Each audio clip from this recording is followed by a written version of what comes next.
Lagos, the center of African excellence, is unarguably one of the fastest growing cities in the world and known for its vibrancy.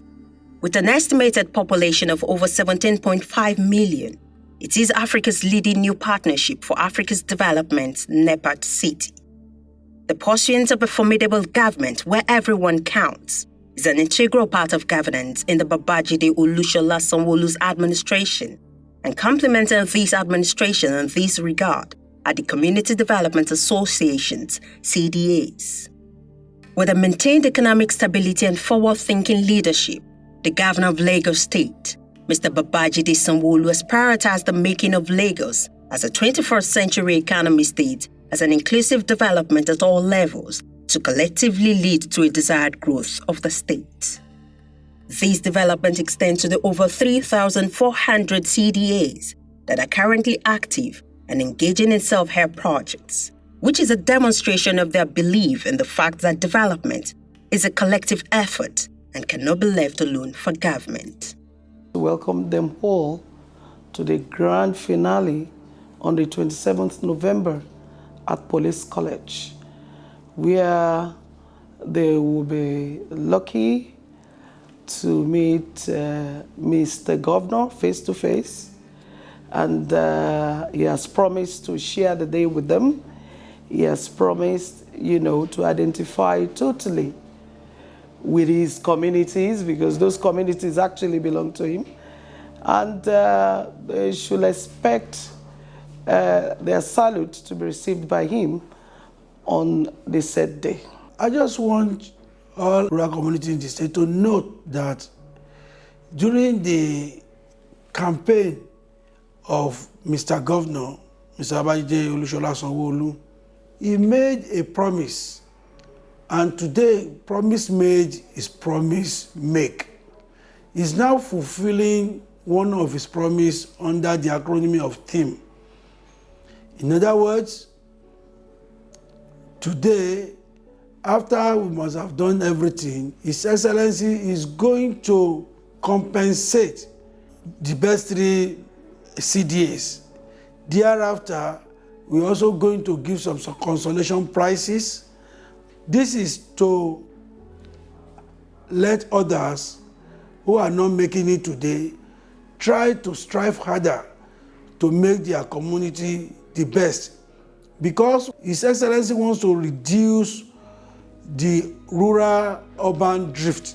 In order to maintain the state's tradition of excellence, the government, through the Ministry of Local Government and Community Affairs, has recognized and showcased these communities through selected CDAs from the 5 administrative divisions that have taken an active part of governance in the state.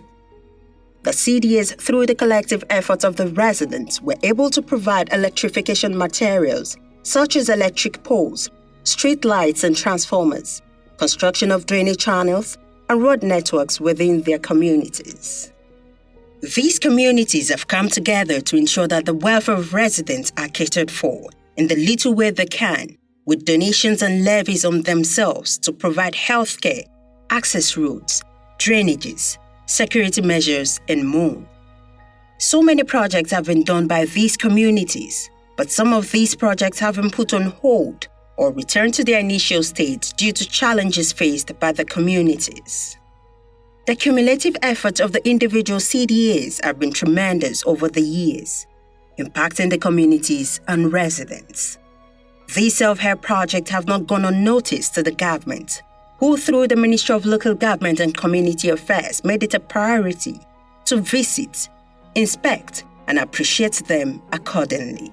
The event is actually meant for the community to celebrate them, to recognize them, to really appreciate those that have identified with this administration through self-help projects that are in diverse, communities. We're going to bring them to light because our committee had gone round to look at communities that have even shown that that they are part of this administration. So on that day, we will appreciate them. Like I said, we'll celebrate them. And it's going to be a glorious day for some communities is going to equally be a situation whereby the performing communities would be looked on to, and a lot of other communities that haven't done too well will emulate them because we'll make them happy. So they should just, get set for a good time with government and look at the assessment so far, because up till now, nobody knows how they've fared. So it's going to be a surprise packet for communities that have done very well. And I'm sure this will serve as an encouragement to other communities to emulate the good ones. The journey of 1,000 miles begins with a step. Hence, the welfare and development of our dear state begins with the work in our communities. Together, we can collectively mount the pillars of development firmly in Lagos.